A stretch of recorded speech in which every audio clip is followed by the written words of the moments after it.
Welcome, everyone, to Rutgers at the Voice of College Football. I'm here with my fantastic co-host, Gabriel Pickup, and we've got some news for you today on this great show. If you like the show, hit that like and subscribe button. As always, we welcome your calls. We welcome your comments. We're talking Rutgers football today. First, we're going to start off with a transfer portal update. Then we're going to talk about the press conference today with wide receiver coach Dave Brock, talking about those wide receivers. And then we're going to talk about some special honors that several players earned for Rutgers today that are worth mentioning. So, Gabe, let's start out, of course, with the most important topic of the day, that transfer portal. I've got several players going to the portal, one specifically that really does some damage to Rutgers. So why don't you start us off with that? Yes, sir. Howdy, Jackson, Mr. Jackson Johnson. Starting off with some, I guess we can call it bad news. I mean, entering the transfer portal when you're a part of our beautiful Scarlet Knight culture, it's sad for us, but man, come on. Jalen Matthews, you still got a chance here to shine. Former 4-star recruit, number 10 ranked New Jersey 2024 recruit. He only enrolled here in January. Spring practices just started. And I typed here on my notes, give us a chance with a little frowny face, because that's how I feel about this. I'm not angry at him. Obviously it's sad to see him leave. So I'm more sad about this. And look, it's a very different circumstance than the viral Nico Iamaleava, I think that's how you say his name, situation in Tennessee. But the message here is still the same, right? It's buy into the team. It's the fact that you're a freshman superstar. You have NFL talent, and you will see action this upcoming season in Big Ten play. Build your foundation. I'm considering this a pitch, really, to Jalen. Stay on the team. Give this team a chance, and you can be a very special talent. I mean, look at Pat Flaherty, one of the best offensive line coaches in the nation. Howdy, Austin. Yeah, I had to ditch the Oregon green. I'm going to a more melancholy blue here in light of the news. And he's almost a definite NFL draft pick as long as everything goes right. Future Pro Bowler for all we know. You can be a very special talent. You'd be a huge loss to this program, and you'd be extremely difficult to replace. Jalen Matthews, I know that maybe you aren't 100% committed to this football program. Everybody on the football program at one point or another, no matter what team it is, goes, this is the right fit for me. And I really believe that you are the right fit to wear Scarlet Red. Yeah, and I'm going to second that. Jalen Matthews, grow up. You're a freshman. How long have you been on campus? I'd like to know how long you've been on campus. It must be a matter of months. And all of a sudden, you want to transfer. Well, that's not the attitude we want at Rutgers. That's not the standard that Rutgers sets. And that's not a team-oriented mindset. What happened? Did you run into some adversity? Well, how'd you respond to that adversity? You got some competition? How you respond to that competition? And God forbid you running into the transfer portal because you want more money?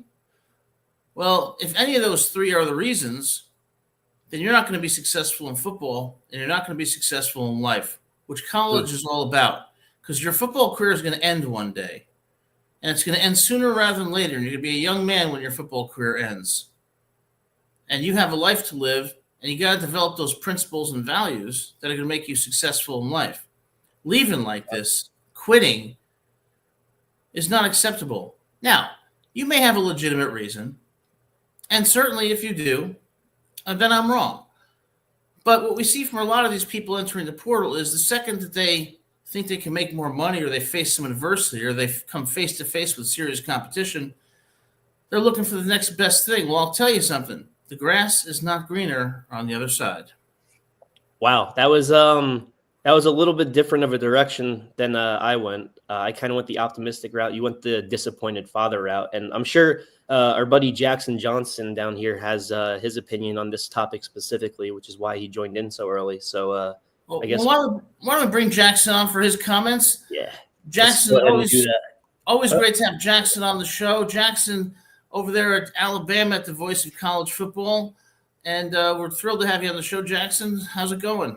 It's going pretty good, gents. I got off the phone with the Feinbaum show a little while ago talking about my take on Theo Vaughn having Lane Kiffin and how we could see Lane Kiffin go the Joe Rogan experience at some point simply because of Joe Rogan and Theo Vaughn talking. Absolutely. I'll say this transfer portal is something. Yeah, it's like my co-host Johnny Burt's. He's had quite a lot of venting sessions about it. I'm just kind of playing the therapist friend for a little bit, and I know Jeffrey has not been too thrilled about it either. He's not been too thrilled. Me, I'm just kind of like Gabe. I'm just taking the optimistic route, just being like, there's always somebody. There's always somebody wanting to come here, and for sure, there's always going to be some hidden gem. There's going to be a hidden gem coming to Rutgers. I don't know who, but who knows? We're going to see somebody come over. I mean, the thing is, I really thought that Jalen Matthews would be the hidden gem. Obviously, it's tough to say he would start because our offensive line is very talented. But a lot of these guys are seniors that are going to declare for the NFL draft, move on in life. So I really wanted him to stick around, not just for this next year, but for years to come, because he could have been really special 2026, 27 if he decided to stay his senior year. When it comes to the portal, I didn't really have my opinions on it. I have my opinions on Yamaliava, and I have my opinions on the NIL. But until I was affected by it, because people transfer, people enter the portal all the time. That's totally normal, but you don't see anyone from Rutgers with that high of a caliber talent, unless it's the basketball team, because they all left. But in football, you don't see that often where Rutgers gets this really talented guy and he quits on the team. He quits on the team in a matter of weeks into spring practice. Yeah, and you know what? I see a comment here in the section by our good friend Austin saying maybe it was a girl that he left for. Yeah. I'll tell you something. You never leave anything for a girl, a job, where you want to live, where you want to play. You focus on yourself, on your development, and on developing those old school values that are going to make you successful in football and in life. This is a disappointment. I take the pessimistic route for only one reason. We've got a winter portal and a spring portal that allows these kids to quit without any repercussions whatsoever. They're not learning the values of, hey, you may have to wait a couple of years before you see the field, but in the meantime, you're developing the skills and values that are going to help you in life, and you're learning. And, what service are we doing to these kids by letting them take the easy outs time after time and often just for money? It's a bad precedent for these kids, their education, and the future of football and their own lives. Well, and I think also, I think a lot of the kids, like I've talked about with Leanne Harry, and I've talked about with a few other people, where I've said like a lot of these young men, they should learn about investments, like what to do with your money. Because like you're not always going to have college football. You may not have NFL football or even Canadian Football League even. But still, though, you want to make sure you learn about the value of a dollar, because like some of these players have had numerous family members that are not good with money. They're just like spending it as they get it. Not good with financial advice either. Yeah, and they need to have somebody in their corner that's really good with financial advice. And I think it can kind of tone the portal down a little bit. And I think it can help the players, it can help the coaches, it can help the universities, the fans, it can help everybody. Yeah, that's a great point. And when it comes to money, you may think you're getting a lot of money by transferring. In Nico's case, he's probably getting less. But if you want to get rich, guys, here's how you get rich. You get rich slowly by consistently saving, consistently investing. You don't get rich quick. And if you're going for the money, then what are you doing to improve yourself as a person? What values are, motivating your decisions? I think it's a sad day. There has to be some guidelines, both in the transfer portal and on the NIL, because in the big scheme of things, it really doesn't matter as much who goes to a team. It matters what message and what mission we have for these kids from an educational purpose in college football and in life. And well, my question for this young man is, like, who's in his corner, like, talking in his ear? Because, like, we know with, like, Nico Lamaliva from last weekend, we found out, like, his dad was really talking in his ear, and he's just kind of like, my dad knows what's best, so I'm going to go along with that for right now. I wonder if there's something like that for Mr. Matthews, honestly. That's a great point. What do you think? I wonder if he even has an agent. I mean, the difference is, Nico has playing experience, and holdout aside, transferring for him wasn't a terrible idea, but it just sucks how he went about it, and it wasn't all his fault. But when it comes to Matthews, I'm led to believe it was his decision unless proven otherwise, just because of his youth, the fact that he came here knowing he would be a backup initially, but it was the promise that our offensive line coach, Pat Flaherty, gives the guys with all this NFL experience behind Coach Shiano. And I'm just wondering if he was ever really bought into the system, or if he was 1 foot in, 1 foot out. And then after a few practices of disappointment, maybe not seeing things the way that coaches see them, he maybe leaned more on that back foot. Well, one thing I would say is to these young people, you got to prove yourself every day. Just because you have a great game or a great few games doesn't mean that you're indispensable. You have to show that you have the consistency and sustainability to be a great, not only football player, but a great person. And life is hard, and life is going to deal you with adversity, failure, and you got to respond to that effectively. If you don't have those values in life, you're not going to be successful. And I hate to be so preachy, but what I'm seeing from these players from various teams does not bode well for them. And the Nico story is really the worst example of what is wrong with college football right now. Well, and I think some of these players also, where it's like you have to look at the people they're around, because this is something I remember hearing from. It was either from somebody like Patrick Bet-David or somebody else, but I remember hearing this quote a few years ago. You are the average of 5 people. If 5 people around you are hardworking, you're going to be hardworking. If there's 5 people that are really good with money, you're going to be really good with money. 5 people that are bad with money, you're going to be bad with money. Yeah. You have to be willing to learn, to be patient, and to grow, because your time will come. And when it comes, you better be ready. And not just patient financially, but patient on the field too, whether you believe in the system or not. And, we have some more transfers, or some people that stepped into the transfer portal, rather. We have Matthew Aganiyi, national ranked tight end, Dominic Rivera, junior offensive line, Trent Brown. And he was preferred walk-on. So it's not that he's the only guy. It's not that Matthews is the only guy. It's just that he was the only immediate impact guy. And, I haven't been through that emotion of losing someone in the spring who was going to make an immediate impact. Yeah, and look, I'm sure some of these guys have legitimate reasons for transferring, and I don't fault them for that. But I think on balance, the majority probably don't have reasons we would consider legitimate, and it's sad. One thing I will say, since Jackson, of course, is over there at the Alabama at the Voice of College Football, an example of a program that everyone should want to look up to is Alabama. How many people have entered the portal from Alabama? Very, very few, because they buy into the system at Alabama. They buy into the process. They buy into development. They buy into developing those values. And there's a reason why it is perhaps the best college football program in history, because those values are what guide these players through their careers and their lives. And that's something that transcends time. And, congratulations to Coach DeBoer in Alabama for building something that I think is going to be truly special. Yeah, I mean, they're almost sort of like Duke basketball-esque in terms of you have this all-time great head coach build this foundation, this culture, and then he leaves, retires, what have you, and you get a new coach, and you think, how could they possibly fill those shoes? And they do a tremendous job. And when it comes to Alabama, transfers, the last notable one, I'm sure there have been others, but the last big one I can remember is Mr. Jalen Hurts, and that's just because of the fact that he had a starting job and lost it. So I guess with him, you could say like his role regressed, maybe his draft stock regressed. But, with Matthews, he never gave himself a chance so far. Well, and I remember we had Caleb Downs transferring from Alabama to Ohio State. Yeah. Like he was originally planning on staying at Bama, but then it was like, Ohio State kind of tempted me a little bit. Yeah, that's true.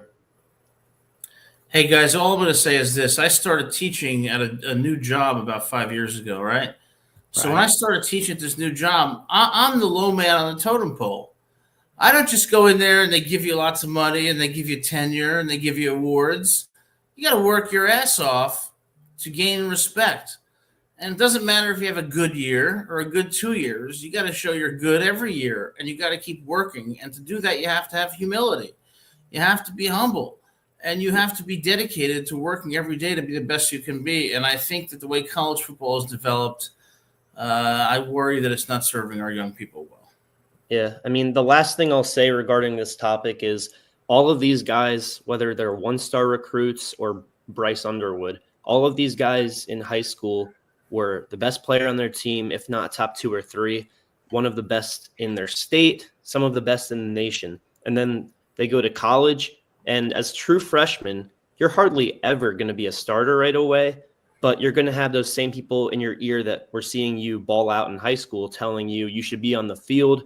What is coach doing? I got to talk some sense into him. Some cases I got to knock some sense into him. I don't condone violence, but that's just the fact of the matter is in high school, you're the best on the field most of the time. And then in college, you're in the lower tier to start off. So these guys, it's a tough transition period, and they're going to learn that once they transfer too. Hey, Gabe, I'm going to tell you, I'm going to put it straight. There's Rutgers, and then there's Alabama. There's a reason Alabama's Alabama. And I'll leave it at that. Yep. Sweet home Alabama. Jackson, any more thoughts? Well, I'll just say, tell your friends, your family, and the cashiers at Publix and Whole Foods and every grocery store you can find about the magic that Gabe and Adam bring on Rutgers at the Voice of College Football, Monday nights, 6 p.m. Central Time, 7 p.m.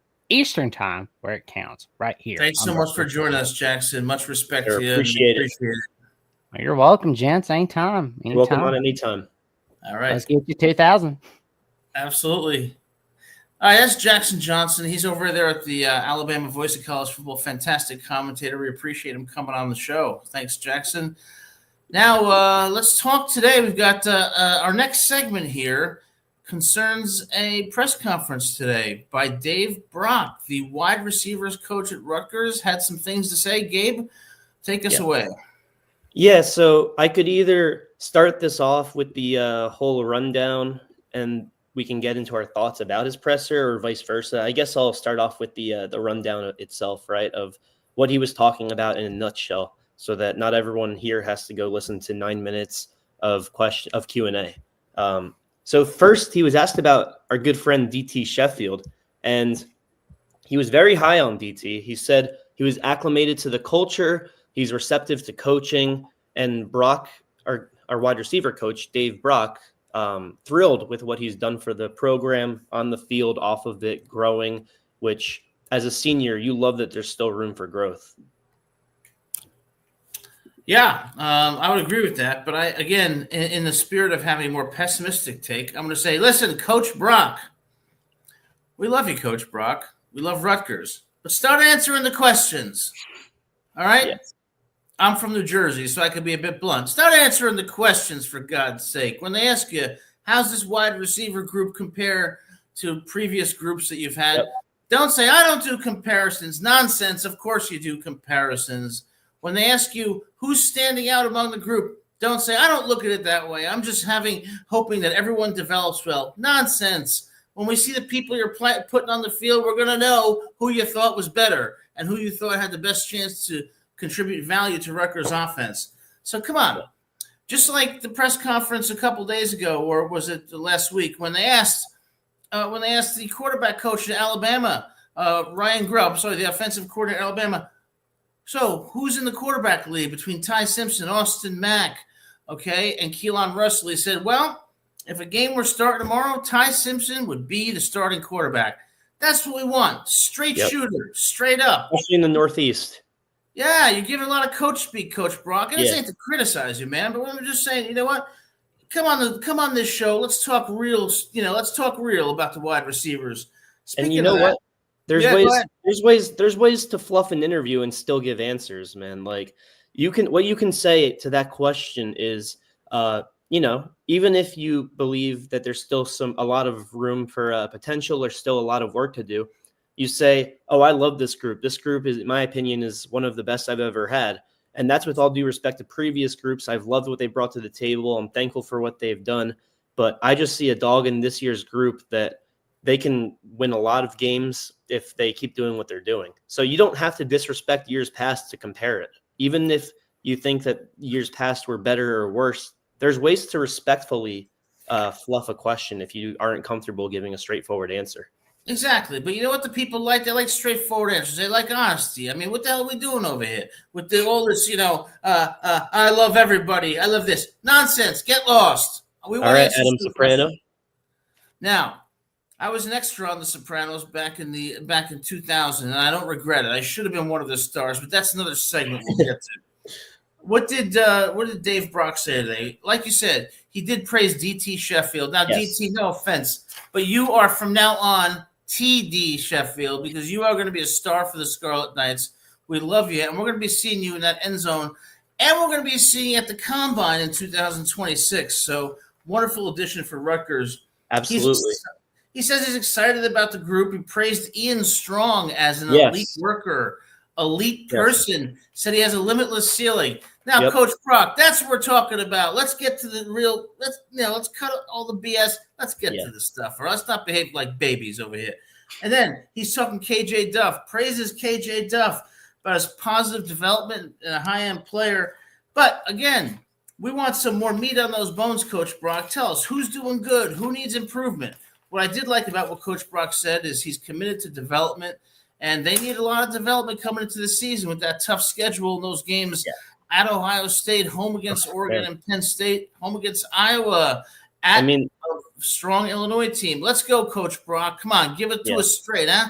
The crazy thing about those games is you got to win 2 of 3 and win every other game to get into the playoffs.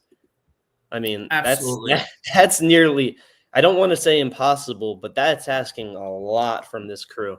Back to Ian Strong, though. He said ceiling is limitless. I wrote that down too. I'm glad we both took that away. We took that away out of Piscataway, you could say. He was also phenomenal in meetings. That's what Mr. Brock said, and that he's great with new players. So he's showing the leadership, and I like that out of him. And some more about Brock in general. He said he was impressed by individual performances, but looking from a system lens rather than prioritizing the individual. And Adam talked about this earlier, and I'm going to sort of piggyback on it. He doesn't talk about players when you ask him to name someone, but he does talk about them if you provide him with a name and ask him to expand.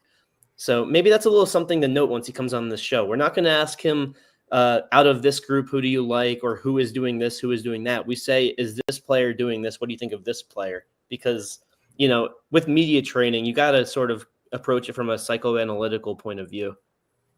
Yeah, and Coach Brock, we love you, of course. We're only kind of joking around here, but let's be straight. No more coach speak. It's like when I talk to my students, I'm like, "How you doing today?" "Oh, I'm doing great, Professor." "How you really doing?" "Absolutely horrible. I'm too stressed out." Well, why did we have to go through this 2 times instead of the first time? Give us a direct answer. That's what we want. I will say this for Coach Brock, though. He did say something that stuck out to me. Speaking about our good friend Ethan Kaliakmanis, the Minnesota transfer, saying Ethan has shown tremendous leadership and growth and is an unquestioned leader of the offense. Ethan, I got to give you props for that, buddy. Yes, that's a beautiful thing to hear. You have progressed and developed. You made some throws last year that were NFL caliber. So we're rooting for you. We're looking for you and TD Sheffield to light up that scoreboard this year and pull out that shocker against the Ducks in Piscataway. I'll be there. If you're there, we're going to celebrate. And I will definitely not be wearing Oregon green that day. And there's 2 things about when Brock was talking about Ethan I wanted to bring up. The first, it's great that he is seeing from not really coaching him because he's the wide receivers coach. It's great that he's seeing these great cosigns from the wide receivers, and that he said, quote, players have utmost belief in Ethan. And that's a really good thing to hear because these wide receivers, who do you think they're going to vent to if Ethan's having an off game? They're going to vent to the wide receiver coach. I mean, they're going to vent to each other.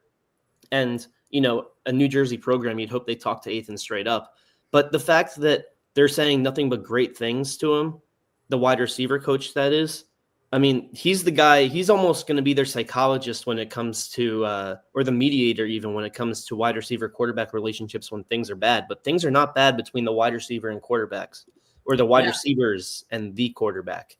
That's a great point. And I'm going to tell you, I'm convinced now after studying Ethan, watching his highlights from last year and hearing what the coaches are saying about him, I am now officially an Ethan Kaliakmanis groupie. Okay. So groupie's a little crazy, but okay. I use it in a gender neutral way, but I say I am a supporter of Ethan Kaliakmanis. Yes. Ethan, you've got a lot going for you, man, and I think this year is going to be a special year. I can't wait to see you play in person. I mean, proud of you.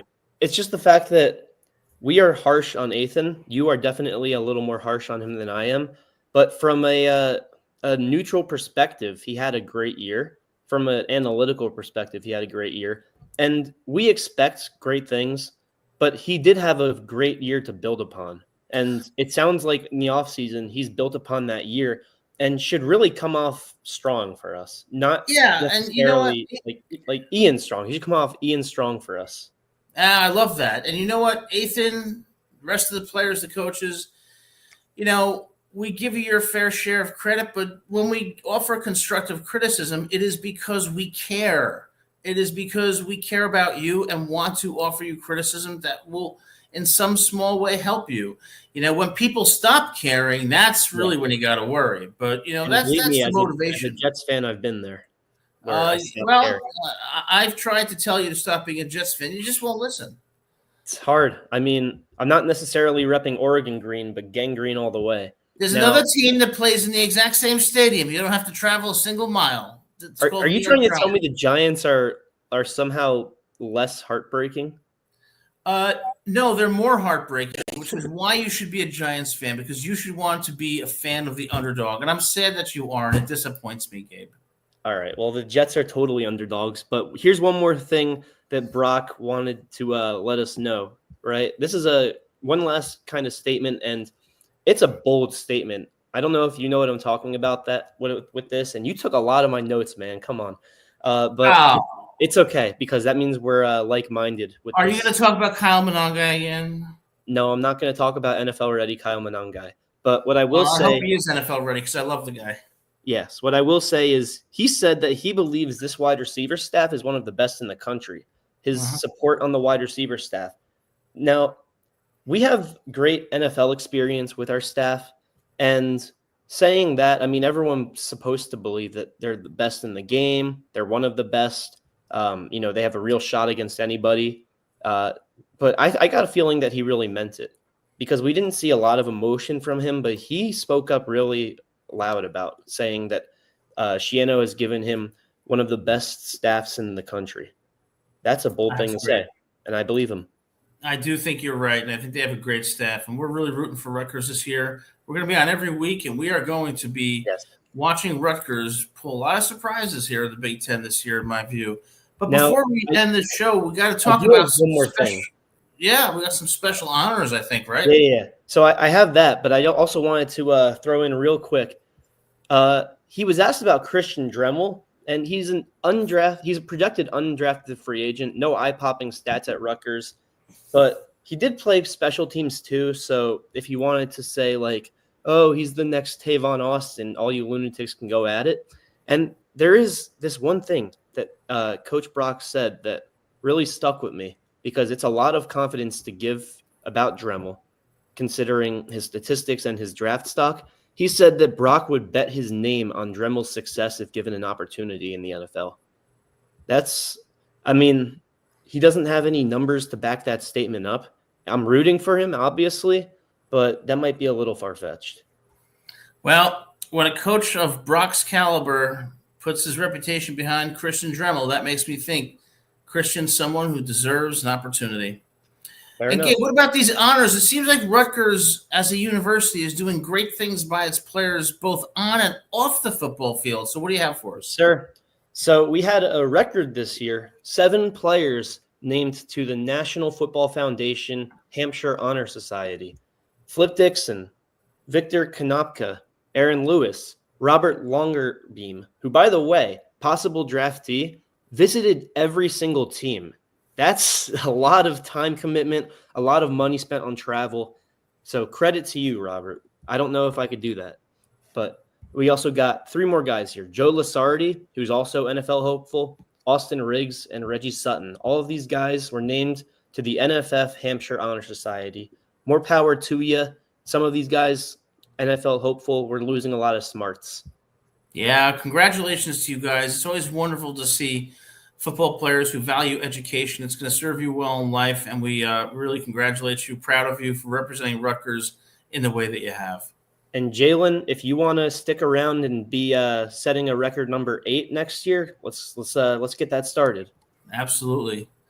Well, folks, this wraps up our special Thursday edition of Rutgers Voice of College Football. We're going to be coming to you live as news breaks, but we'll always be here Monday at 7 p.m. to talk about updates, the team, its development, and its players. So we always welcome your comments and calling into the show. If you like the show, hit that like and subscribe button. As always, Gabe, fantastic co-host. Sure. Always great talking with you. Until Monday or before, if circumstances warrant. Yes, sir. Tell a friend to tell a friend. Rutgers Voice of College Football. We're up top soon. Come on now. Let's get the Thanks, everyone. Go Thanks, Scarlet guys. Knights.